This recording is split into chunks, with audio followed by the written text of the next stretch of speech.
출애굽기 20장 1절에서 16절은 십계명에 대한 말씀입니다. 우리 교회도 예배 중에 매주일 십계명 서약을 합니다. 가끔 고민이 될 때가 있어요. 이 순서를 빼면 어떨까? 빼는 게 도움이 될까? 아니면 하는 것이 도움이 될까라고 고민할 때가 있습니다. 그런데 곰곰이 생각하니 이 계명을 서약한 일을 통해서 하나님에 대한 우리 이웃에 대한 우리의 잘못과 행동들이 뉘우쳐지거나 멈춰질 수 있다는 생각을 했습니다. 그래서 제가 계속해서 이 서약을 하고 있습니다. 더 나아가서 이 십계명을 서약하는 것은 우리 개혁교회의 전통 중에 하나이기도 합니다. 개혁교회가 다 일을 한 건 아니지만 개혁교회 전통 중에 하나라서 하는 것이 큰 어떤 예법에 저촉이 되거나 위법이 되지 않는 상황이라서 계속 하고 있습니다.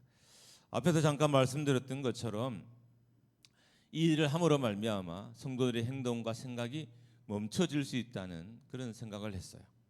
왜 그러냐 하면 일단 제가 제 속에 그런 일들이 십계명을 서약할 때 있기 때문입니다. 서약할 때마다 마음이 흐트러진 마음을 닫고 다시 또 아버지를 향한 마음을 결단하는 역사가 제 속에 먼저 있기 때문에 당연히 여러분에게도 그런 일이 있을 거라 믿고 이 일을 계속해 왔습니다. 그렇다면 제가 십계명을 서약할 때 가장 서약하기 힘든 부분이 어딘지 아십니까? 이상하게 저는 하나님 사랑에 대한 계명인 1계명과 4계명에서 그런 일이 일어나는 것이 아니라 이웃 사랑에 대한 계명인 5계명에서 10계명에서 그런 일들이 일어납니다. 이웃 사랑 계명 중에 가장 부담스러운 것은 7계명입니다. 7계명은 뭐예요? 간음하지 말라는 거예요. 간음하지 말라가 부담되는 것은 이 간음하지 말라에 대한 예수님의 해석 때문입니다. 마태복음 5장 27절 28절이 간음하지 말라는 십계명에 대한 예수님의 해석입니다. 같이 한번 읽습니다. 시작. 또 간음하지 말라 하였다는 것을 너희가 들었으나 나는 너희에게 이르노니 음욕을 품고 여자를 보는 자마다 마음에 이미 간음하였음이라. 마태복음 5장 27절과 28절은 예수님께서 7계명에 대한 간음하지 말라는 계명에 대한 예수님의 해석인 것입니다. 그래서 이 해석이 제 머릿속에 있으니까 7계명을 서약할 때마다 마음에 걸림이 있습니다.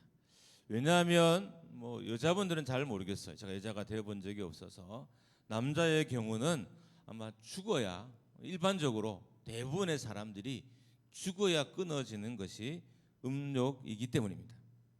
물론 이런 생각은 음란에 대해서 음란한 생각에 대해서 해석이 좀 부정확하긴 한 근거에 때문에 이런 일이 여러분의 마음과 제 마음에 자리 잡고 있는 것입니다. 여기서 음욕을 품다는 것은 어떤 개념이냐면 단순하게 음란한 생각을 한다는 것이 아닙니다. 음욕을 품다는 이 단어는 생각을 넘어선 행동을 의미하는 거예요. 단순히 잠깐 생각하고 만 것이 아니라 생각을 넘어선 어떤 행동과 행위와 적극성이 있는 것을 음란이라고 말합니다. 음욕을 품는 것에 대한 본래적인 의미를 적용하든 우리의 개인적인 이해를 적용하든 간에 7계명인 간음하지 말라는 말은 불편합니다. 그리고 정확하게 말하면 우리가 십계명을 서약할 때마다 불편해야 정상인 거예요. 솔직히 우리 중에 이 10계명을 다 완전하게 지킨 사람이 어디 있습니까? 아무도 없어요.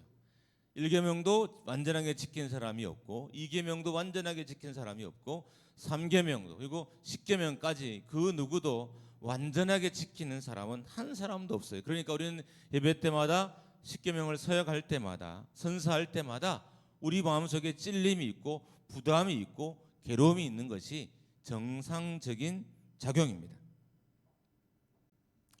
아마 여러분들도 이웃 사랑의 계명인 이 6계명 중에 하나는 마음에 늘 걸릴 것입니다. 제가 오늘 이것을 말하려고 하는 것이 아니라 반면에 우리는 1계명과 4계명을 서약할 때는 별 부담 없이 한다는 거예요. 5계명과 10계명을 서약할 때는 마음에 불편이 있고 좀 부담이 있는데 하나님에 대한 계명, 하나님 사랑에 대한 계명인 1계명부터 4계명까지를 서약할 때는 대부분 별 부담 없이 넘어간다는 것입니다. 하나님 사랑에 대한 계명보다 이웃 사랑의 계명인 5계명에서 10계명이 훨씬 더 마음에 걸리는 것입니다. 이것은 제 추측이기도 해요. 추측을 근거로 한 말씀이기도 하지만 여러분과 저의 삶을 봤을 때 우리가 만약에 1계명과 4계명을 정말 철저하게 지켰고 마음에 거리낌 없이 지켰다면 우리 삶에는 엄청난 변화가 일어났을 거예요. 근데 그런 변화가 일어나지 않는 것으로 봐서는 우리는 1계명과 4계명을 잘 지키지 않거나 아니면 별 부담 없이 서약하고 있는 것이 확실한 것이기 때문입니다. 그런데 오늘 본문은 1계명에서 4계명이 그러니까 하나님 사랑에 대한 계명이 훨씬 더 중요하다라고 우리에게 말합니다. 그럼 어떤 근거로 해서 1계명과 4계명이 훨씬 더 중요할까요? 그것은 가장 단순하게 보면 분량의 차이예요. 그러니까 1계명과 4계명 하나님과에 대한 계명은 분량이 어마어마하게 많아요. 4개밖에 되지 않음에도 불구하고 분량이 많고 반면에 5계명부터 10계명은 이웃사랑에 대한 계명인데 계명의 수는 많지만 그 내용은 그렇게 많지 않은 것을 볼 수 있습니다. 1계명에서 4계명은 하나님을 향한 계명입니다. 그리고 그 하나님을 어떻게 섬길지에 대해서 정말 자세하게 낱낱이 잘 기록해 놨어요. 그러니까 더 세심하게 신경을 쓰고 더 조심하고 더 귀를 기울여야 할 것이 1계명에서 4계명인 것입니다. 이 말은 하나님과의 관계가 중요하다는 거예요. 그러면 이웃과의 관계는 중요하지 않냐? 그런 의미가 아니에요. 하나님과의 관계를 먼저 세운 일이 중요하고 하나님과의 관계를 바르게 세운 일들이 중요하다는 그런 의미가 이 안에 담겨져 있습니다. 중요하다는 것은 인간을 사랑하는 것을 가볍게 여기나 경시하게 여기라는 의미가 아닙니다. 하나님과의 관계가 중요하다는 것은 인간관계를 결정하는 것이 하나님과의 관계라는 거예요. 내가 사람을 얼마나 사랑하고 내가 사람을 얼마나 배려하고 내가 사람에 대해서 얼마나 관심이 많으냐는 내가 하나님을 얼마나 사랑하느냐 얼마나 하나님께 시선을 두고 살아가느냐와 연관이 있다는 그 뜻이에요. 이웃사랑이 중요하지 않다. 이웃사랑은 하나님 사랑보다 더 부족해도 된다. 이런 개념이 전혀 아니라는 거예요. 하나님을 온전히 사랑하고 바로 사랑할 때 이웃을 사랑할 수 있고 이웃을 온전히 섬길 수 있다는 그런 의미가 이 안에 담겨져 있는 것입니다. 하나님 사랑이 중요하다는 것은 하나님 사랑이 인간 사랑을 결정한다는 의미입니다. 하나님을 참되게 사랑하는 사람들이 온전한 인류애를 가질 수 있고 하나님을 바르게 사랑하는 사람이 왜곡으로 점철된 이 땅을 사랑할 수 있는 것입니다. 그런 의미에서 인생이 바로 서려면 바로 하나님과의 관계가 회복되고 하나님에 대한 시선이 온전히 회복되어져야 하는 것입니다. 교회가 바로 세워지려면 하나님의 관계가 바로 세워져야 하고 인생이 바로 세워지기 위해서도 하나님과의 관계가 바로 세워져야 하는 것입니다. 하나님과의 관계가 하나님에 대한 온전한 사랑이 성도와 성도의 관계를 좌우하고 그것이 교회와 세상의 관계를 좌우한다고 우리에게 말하는 것입니다. 그런데 정작 실제는 어떻습니까? 하나님보다 세상에 더 관심이 많아요. 10계명의 우선순위는 하나님 사랑이 우선인데 우리는 세상에 관심이 더 많아서 세상에 집중하고 일주를 살다 보니까 5계명에서 10계명을 서약할 때 마음이 더 찔림이 있는 거예요. 하나님의 시선을 두고 하루 종일을 살고 일주일을 살면 1계명에서 4계명을 서약할 때 훨씬 더 마음에 찔림이 있을 거예요. 우리가 한 주간 동안 하나님께 바르게 살기 위해서 애쓰고 수고하고 산 이후에 주일에 와서 예배를 드린다면 1계명에서 4계명을 서약할 때 훨씬 마음이 찔리고 훨씬 부담스럽고 죄책감이 있을 거예요. 그런데 우리가 일주일 내내 시선을 세상에 두고 살았기 때문에 세상에 대한 계명인 이웃사랑에 대한 계명인 5계명부터 10계명을 서약할 때 훨씬 더 마음에 찔림이 있는 것입니다. 하나님보다 세상에 더 친숙하고 하나님보다 세상의 마음이 더 끌립니다. 하나님보다 하나님 만드신 것을 더 좋아하고 사랑하는 것이 우리의 현실들입니다. 심지어 하나님보다 하나님 만드신 것을 경배하고 숭배하는 것이 우리입니다. 세상을 우리에게 선물로 주신 하나님보다 세상을 더 사랑하고 그것에 더 관심을 두고 살아가는 것이 우리라는 의미입니다. 그래서 삶의 문제가 생기는 거예요. 이 영적인 논리가 내 삶에 지켜지지 않고 교회나 내 삶에 적용되지 않기 때문에 삶의 혼선과 혼돈이 생기는 거예요. 하나님 사랑이 먼저라는 거예요. 그 사랑이 이웃 사랑을 결정하고 그 사랑이 이웃에 대한 나의 태도를 결정한다는 거예요. 그래서 우리는 시선을 하나님께 두는 일들을 먼저 해야 되는 거예요. 아무리 이웃이 먼저 눈에 들어와도 우리 시선은 하나님을 향해 있어야 되고, 아무리 시선이 가족에게 먼저 돌아가도 시선은 하나님께 있어야 돼요. 왜요? 그것이 진짜 가족을 사랑하고 그것이 진짜 교회를 사랑하고 이웃을 사랑하는 비밀이기 때문인 것입니다. 하나님보다 세상을 더 사랑하고 세상에 시선을 두고 살아가기 때문에 삶의 문제가 생기는 것입니다. 수많은 종류의 막힘과 어려움이 만들어지고요, 고통이 끝이 없어지는 것입니다. 지금 내 삶의 문제, 여러분과 저의 삶의 문제는 내가 시선을 어디에 두고 있는 것을 증명하는 거예요. 증빙하는 거예요. 내가 하나님께 시선을 두면 내 삶은 질서가 있고 평안이 있고 평온이 찾아오지만, 내가 하나님께 시선을 두지 않고 하나님 만드신 것에 대해 시선을 두고 살아가면 내 삶은 질서가 깨지고 평온이 사라지게 되는 것입니다. 하나님께 시선을 두면 하나님의 역사가 일어나고, 세상에 시선을 두고 살아가면 세상이 내 안에 들어오는 거예요. 목회자나 성도 안에 세상이 보이는 것은 내가 세상에 시선을 두고 살아간다는 의미예요. 반면 내가 하나님께 시선을 두고 살아가면 내 안에 누가 보여요? 하나님의 역사가 보이고 내 삶에도 하나님의 일하심이 보이는 거예요. 그래서 하나님께 먼저 시선을 두고 하나님께 중심을 두고 살라라고 십계명이 우리에게 말하고 있는 것입니다. 내 속에, 내 주변에 세상이 보이는 것은 지금 내가 세상에 시선을 두고 살아간다는 의미입니다. 내 말에 세상이 보이고 내 언어에 세상이 보이고 내 결정에, 내 결심에 세상이 보이는 것은 내가 지금 지독스럽게 내 눈을 세상에 두고 살아간다는 거예요. 사람이 정말 고집스러워서 이 시선이 바뀌질 않아요. 고통이 오면 시선이 조금씩 하나님을 향해지더라고요. 어떻게 보면 때로는 하나님께서 우리의 시선을 하나님께 온전히 향하기 위해서 고난과 고통을 우리에게 주실지도 몰라요.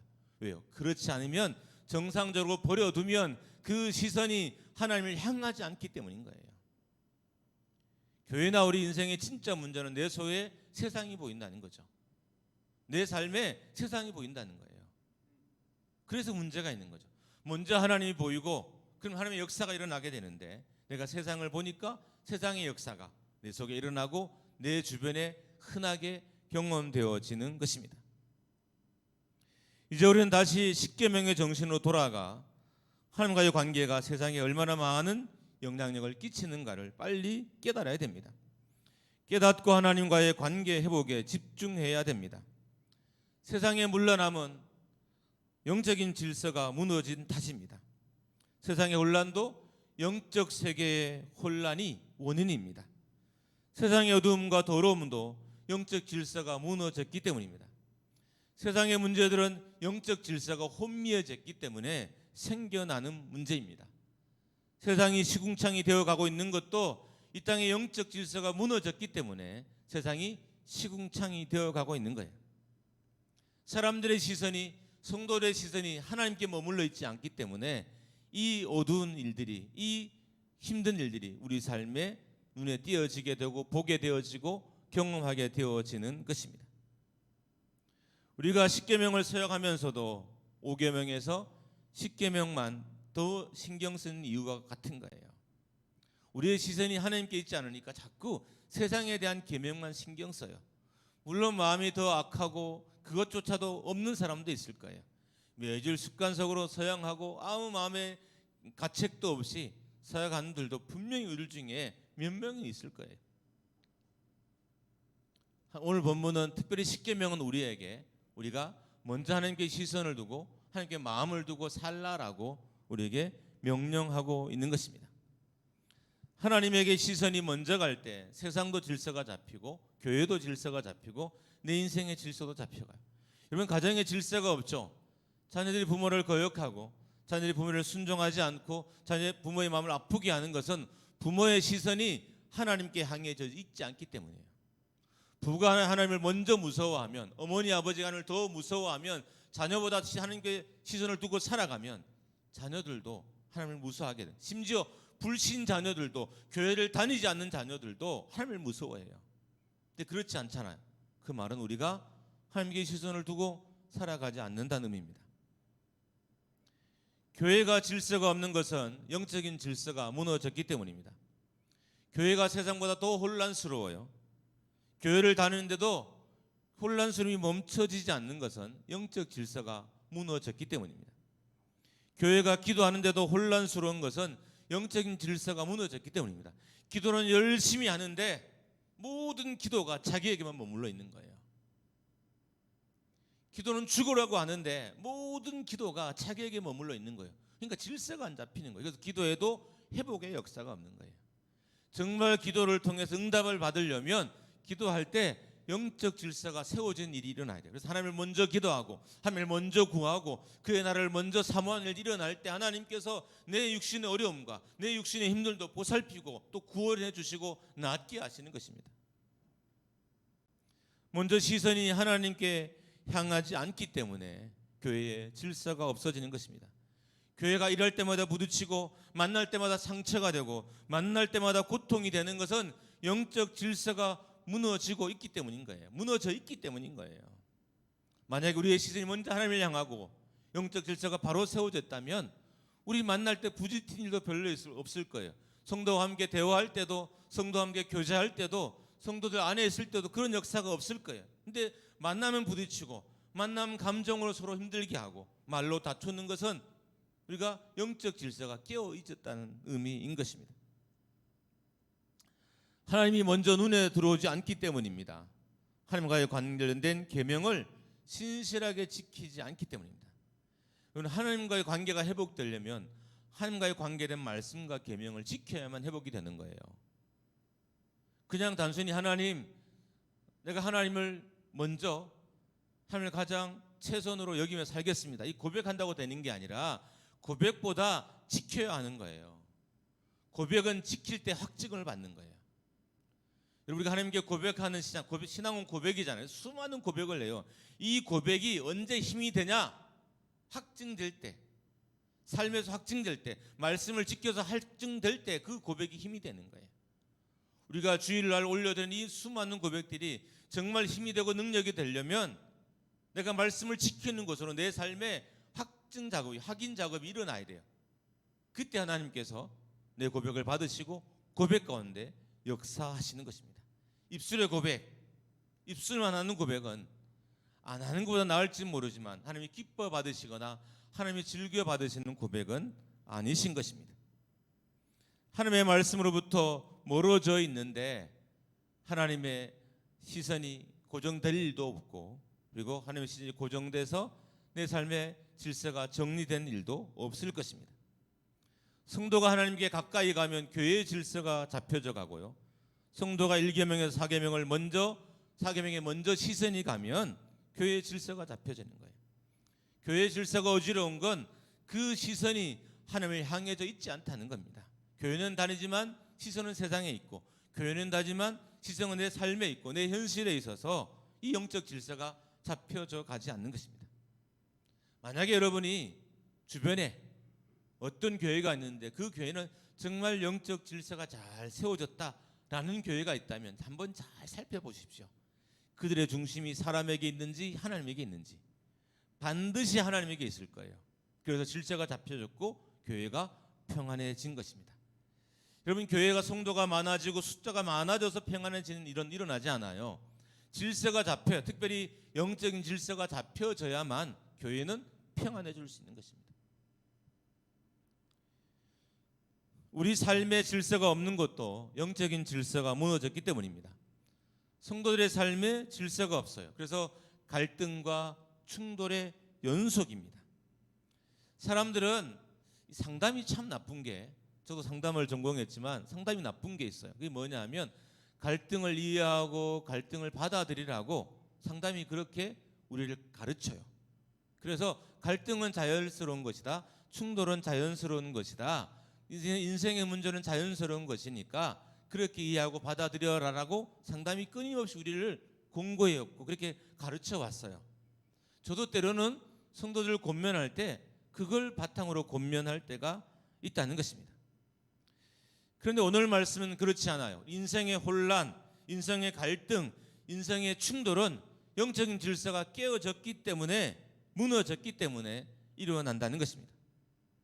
하나님께 시선이 머물러 있지 않으면 내 주변의 갈등이 수면으로 올라오기 시작하고, 내 주변에 어려움들이 더 많이 일어나기 시작하고, 직장도 그리고 가정에도 내 삶의 주변에도 혼란스러운 일들이 점점 더 많아지게 되는 것입니다.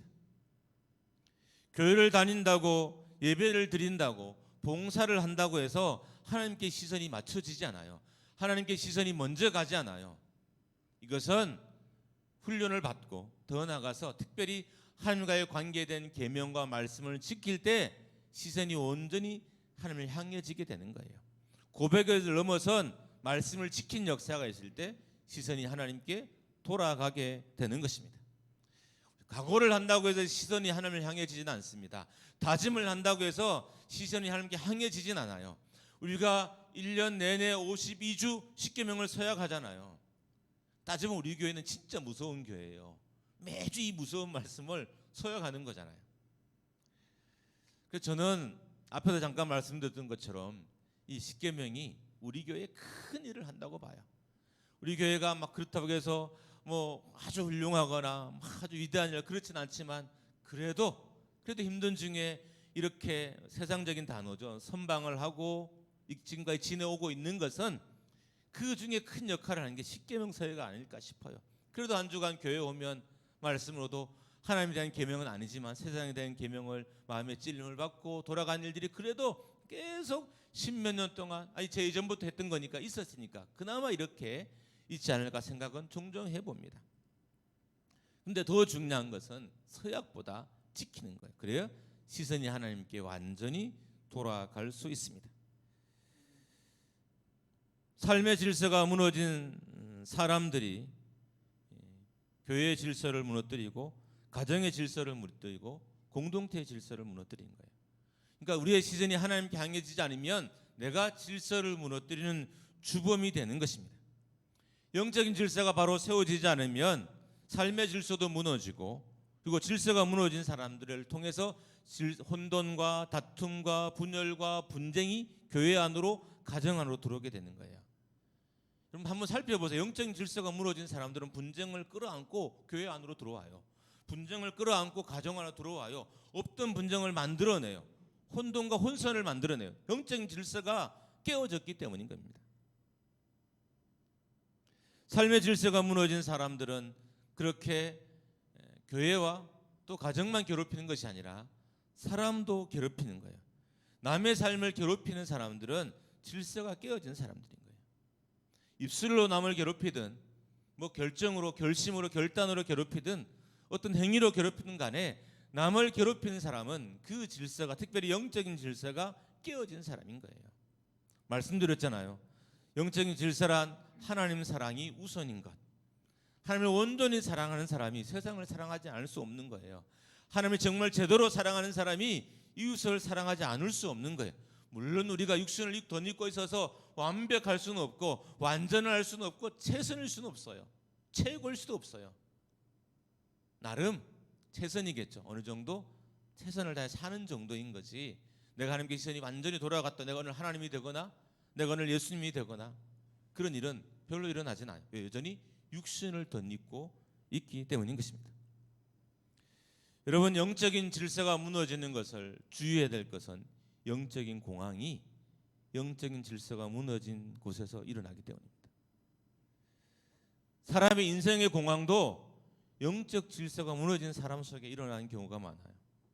그래서 영적 질서, 삶의 공황이든 인생의 공황이든 경제적인 공황이든 이 문제를 해결하기 위해서는 영적 질서를 바로 세우는 자리에 우리가 나가야 된다는 것입니다.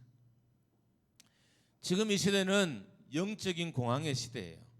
경제적인 공황이 아니라 실은 이 땅이 코로나에서도 다가온 이 경제적인 공황은 우리나라나 우리 민족에게서 물론 몇몇의 국민들에게 또 몇몇의 이 땅을 사는 사람들에게 너무 힘든 순간일 수도 있지만 전체적인 우리나라의 경제적인 여건과 상황을 봤을 때 이것이 공황이라 하기는 어려워요. 이겨낼 수도 있고 극복할 수도 있고 심지어 정책하는 사람들이 제대로만 정책을 해도 별 문제가 없어요.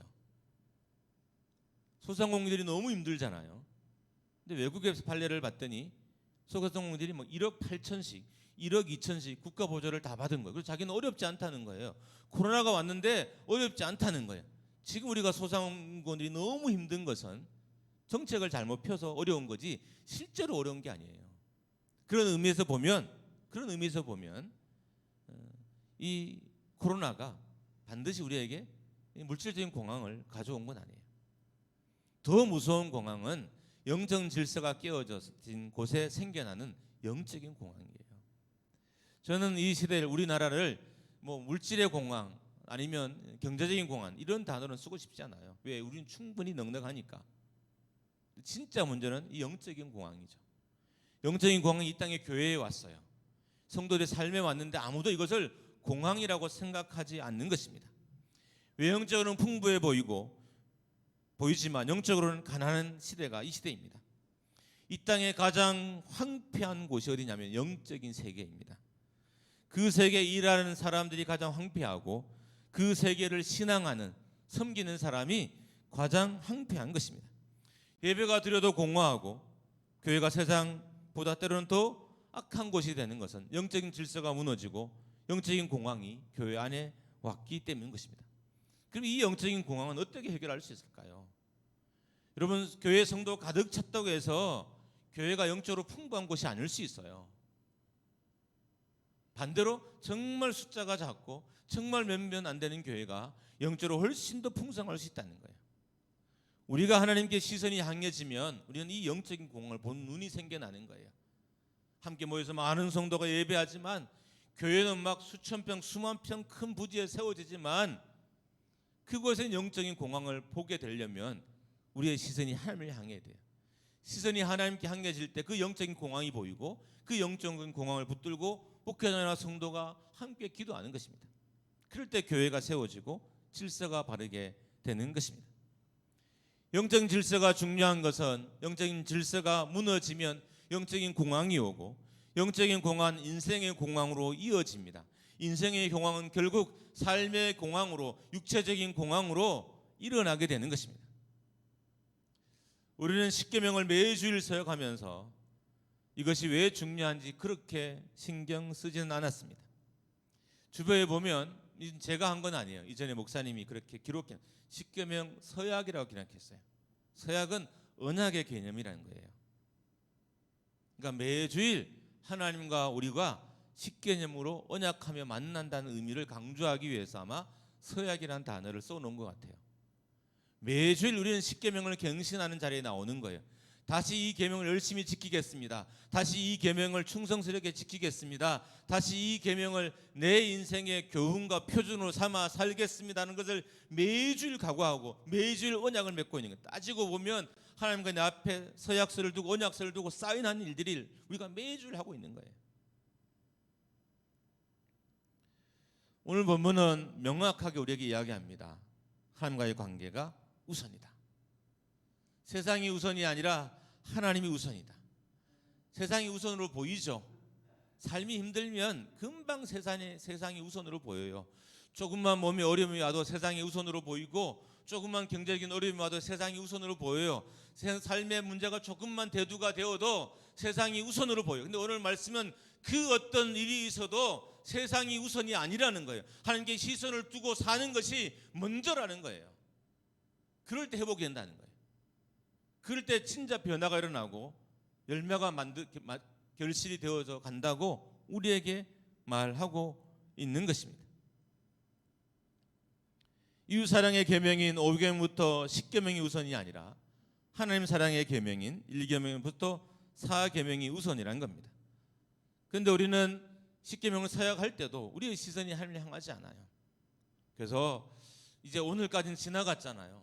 그리고 제가 이 일에 대해 이렇게 설교를 한 적도 없었어요. 12년 동안. 그러니까 오늘 제가 마음을 다잡고 설교했잖아요. 다음 주부터 여러분이 10계명 서약할 때 이런 마음으로 했으면 좋겠어요. 하나님, 내 시선이 하나님을 향해지게 해주십시오. 일주일 동안 하나님을 향한 시선을 갖고 살아가게 해주십시오. 내가 집에든 직장이든 어디서 있든 이웃을 만나든 사람과 교제하든 내 시선을 하나님께 두고 살게 해주십시오. 하나님 우선입니다. 이런 다짐으로 서약을 하신다면 영적인 질서가 세워지고 그 질서가 가져오는 풍요함을 우리가 맛보게 되는 것입니다. 한번 따라하겠습니다. 질서에는 풍요함이 있습니다. 다시 합니다. 질서에는 풍요함이 있습니다. 제가 좋아하는 게 커피와 낚시입니다. 자주 이야기해서 아마 온 교인이 다 아실 거예요. 낚시는 말은 많이 하지만 1년에 한 2번 정도 가는 것 같아요. 주로 휴가 때 가니까 그 빼면 정말 뭐 월요일 날 이렇게 가는 날은 딱 1번 정도, 아주 많아야 뭐 3번, 그 사이가 이제 1년에 제가 낚시 가는 횟수예요. 근데 낚시를 잘하는 게 있더라고요. 비결이 있더라고요. 고기를 잘 잡는 비결이. 저는 고기를 잘 잡지는 못해요. 못 잡진 않는데 어디 가든 한두 마리는 잡아오지만 막 10마리, 20마리, 막 100마리 이렇게 잡진 않아요. 한 번 정도 딱 잡아본 적이 있어요. 근데 고기를 잘 잡으려면 낚시 채비를 질서 있게 잘 갖춰야 되더라고요.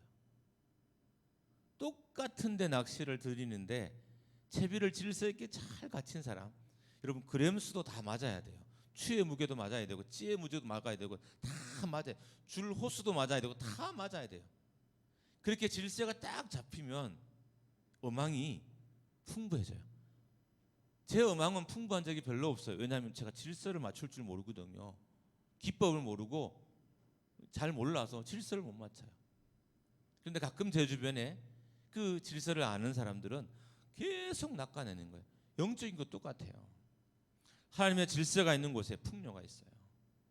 질서가 있는 가정에 풍요가 자리 잡아요. 풍요가 머물 수 있는 거예요. 여러분 혼란스러우면 물질도 그 혼란을 틈타 다 떠나가요. 혼란스러우면 내가 누렸던 부귀와 영화도 혼란을 타서 다 틈타고 다 떠나가요.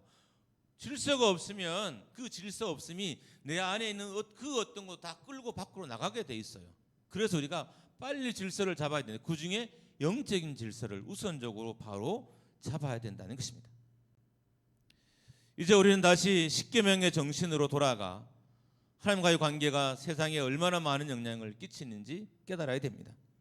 이 사실을 깨닫고 하나님과의 관계 회복에 하나님께 시선을 두는 일에 우리가 더 애쓰고 더 수고하고 더 노력해야 됩니다. 1절과 2절에 십계명의 근거가 나옵니다. 십계명은 하나님께로부터 왔다는 거예요. 1절 말씀 같이 한번 읽습니다. 시작. 하나님이 이 모든 말씀으로 말씀하여 이르시되. 십계명의 근거가 어디서 왔어요? 하나님께로부터 온 거죠. 하나님께 온 건 목숨 다해 지키면 목숨이 살고요, 생명 다해 지키면 생명이 살아나요. 하나님께로부터 오면 정성을 다해 온 것은 정성을 다해 섬기면 내 삶에 그 정성이 맺어진 열매가 있어져요. 십계명은 하나님께로부터 왔어요. 하나님 우리에게 말씀하신 거예요. 이걸 목숨을 다해 지키면 목숨이 사는 일이 일어나고 인생이 살아난 일들이 일어나게 되는 것입니다. 그래서 정말 살려면, 정말 회복하려면, 정말 풍부해지려면, 풍요해지려면 시선을 하나님께 두고 살아가야 되는 것입니다. 십계명은 하나님의 입에 나온 하나님의 말씀이라는 거예요. 인간의 생각의 집합체가 십계명이 아닌 것이 아니라 십계명인 것이 아니라 하나님의 말씀이 십계명인 거예요. 하나님 말씀하신 것이 십계명인 거예요. 그래서 이것은 지키면 살고 순종하면 회복되는 역사가 이 안에 있는 것입니다. 십계명 중에도 십계명을 주신 하나님을 향한 계명인 1계명에서 4계명에 먼저 집중하기 원합니다. 주신 이에게 집중하는 것이 맞아요. 주신 이에게 집중하고 주신 이에 대해서 집중하고 주신 이에 관해서 집중하는 것이 맞아요. 그럴 때 주신 이가 기뻐하시고 주신 이가 즐거워하시고 주신 이가 우리와 함께하는 것입니다. 자연이 더 커 보이고 위대해 보이지만 그것은 만드신 이는 그보다 훨씬 더 위대한 거예요. 여러분 아셔야 돼요. 자연이 웅장하잖아요. 삶이 무섭게 느껴질 때만. 근데 인생을 만드시고 자연을 만드신 분은 더 웅장하시고 더 위대하시고 더 무서운 분인 거예요. 우리가 삶의 무서움을 느끼고 인생의 웅장을 느끼며 자연의 웅장을 느끼면서도 만드신 이에게 시선이 가지 않으니까 그것들을 더 두려워하며 이 땅을 살아가게 되는 것입니다. 하나님과의 관계 회복에 특별히 하나님께 우리의 시선이 머물렀으면 좋겠습니다. 여러분 정말 회복을 원하시나요? 시선이 하나님께 향해져야 됩니다. 그게 부부관계든 그게 가족 간의 문제든 그게 교회의 문제든 인생의 문제든 물질의 문제든 질병의 문제든 영혼의 문제든 하나님께 시선이 향해지면 반드시 회복이 옵니다. 만드신 이가 우리를 그냥 둘 리가 없기 때문인 것입니다. 오늘 이후 십계명 전부가 다 중요하지만 특별히 하나님에 대한 관한 계명인 1계명과 4계명이 강력하게 우리의 눈에 들어오길 원합니다. 그때 질서가 잡혀지고 그 질서가 가져오는 풍요와 평안을 우리가 누리게 될 것입니다. 주님의 이름으로 축복합니다.